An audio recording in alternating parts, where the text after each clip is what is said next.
Alright, so up next, the third type of transformation we're looking at is the rotation. And like the name suggests, rotation means it turns. So it'll be the same shape and same size, but what's going to change, because in the first one, the reflection, if you realize, it was laterally inverted, it became flipped. That was the change. In the enlargement, the size changed. In the rotation, something called the orientation changes, meaning, again, a clock hand will be the best example here. You realize here that it's the same size and same shape we have, but I'm going to turn it. So instead of having the point pointing up like that, now the point might be pointing to the side. So even though it's the same shape and the same size, the point's not pointing in the same direction like before. So we turned it, and because we turned it, it's not up like that again. The orientation, which is what we call it, changes. And again, it have more than one thing, as you'll notice. Stop playing with the clock, right? More than one thing, if you notice, taking place for a rotation. It actually has the most out of all the transformations in terms of what taking place. So the first thing we have to look at is the center of the rotation. This is the extra information. So again, you can't just say, oh, it's a rotation. You have to describe the transformation. With the reflection, when you describe it, you need the mirror line. That's one of the main ways to describe a reflection. It is a reflection, but it's a reflection in what line, what acting as the mirror.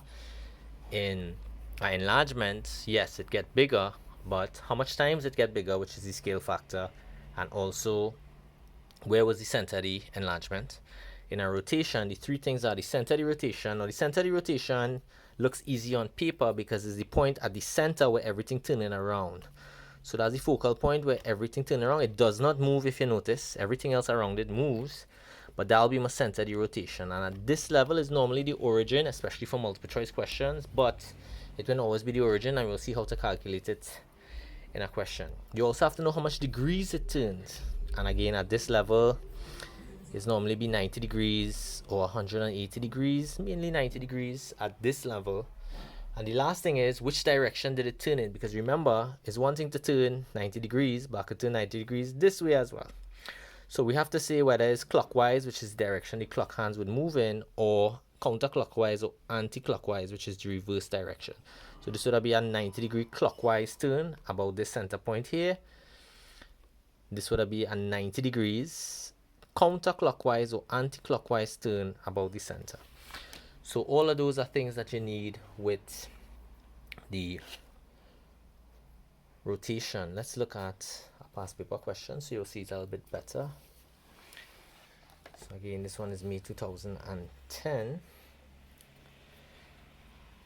And you can see here a small one, but would help in explaining. The diagram below shows the original LMN because it have no little ones at the top or little dashes at the top. And its image is triangle L prime, M prime, N prime. So you can tell which one is the original and which one is the image. So this one is the original. It have no little dashes at the top. You can see the little dashes on this one. So this is where we start at. This is where we end up. First thing they want is the center of this rotation. And to get the center of the rotation, again, I need to connect up 2 points. I'm going to see if the blue pen will work out better. So I'm going to connect up N to N.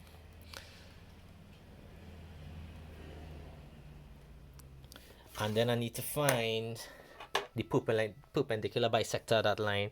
The nice thing is I already know the perpendicular bisector going to be here. If I wanted to calculate the perpendicular bisector, which means I'm using this again from a construction, I would make an arc, stick it on the next point, make a next arc. Sorry, I don't know how this is not coming out as neat. Hold on. Make an arc, make a next arc on the other side, the line I want to split, and then draw a line down through the center. That would be the point there. Same thing. And I have to do that for the next point as well. I'm going to do it for, I could do it for M, I could do it for L. It doesn't matter. I only need 2 of the points. You could already tell this a little bit longer. And again, most of the time it tends to be the origin, but it's always good to check. So again, I draw my line M to N, and I have to bisect that line as well with a perpendicular bisector. So I make an arc, I switch in ends, making a next arc, And then when I bisect it, you could see it passes through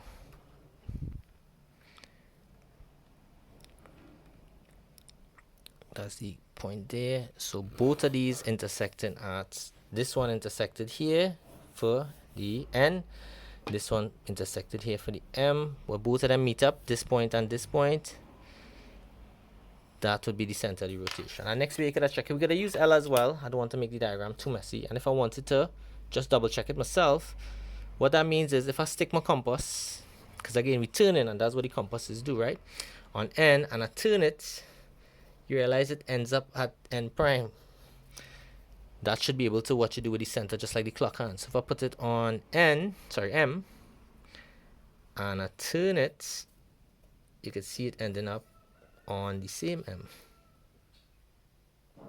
because I'm turning it and it ends up on the same M. Same thing with L. If I stick it in here, because I could do that with the center. Once I have the center, I could turn it about the center doesn't move, and I could go from L to L, you notice, right?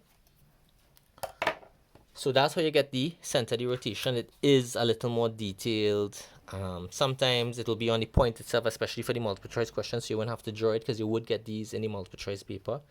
But if you do have to draw it, you need the construction rules, and you could see you need your compass, right? To find the angle of rotation, now that I know the center, I just connect any 2 points from the center. So that was the center going to N. You realize how messy this diagram gets in, and the center going to N prime. And then I just measure this angle that formed when I turned it from here to here. And when I checked that angle, it was looking like a 90-degree angle, which I said. So the center of the rotation was the origin, 0, 0. The angle was 90 degrees. But which direction did I turn this in? Did I turn this in a clockwise or counterclockwise direction? So let's check again. I'm starting off with this as the original. So this is more original, and I'm turning it to this point, because that's really what happening about the center. I start off here and I turn it here. I start off at M and I turn it to M prime. I start off at L and I turn it to L prime. All will turn the same amount of degrees. Which direction I turn it in? Well, I'm going the reverse direction of clock hands. So this one would have been anti-clockwise or counterclockwise. But that's what the rotation would look like, and you must describe it in the structured paper. If this doesn't come in the structured paper, well, good. But usually in the multiple choice paper, you might just have to say when they give you the two diagrams what type of transformation it was. And again, you'll see it a little better when I send some of the multiple choice past paper questions to look at. But this is what a structured question would look at. And again, this is not one of the more popular ones. The more popular ones tend to be the reflection and the translation, which is the last one we're going to look at next.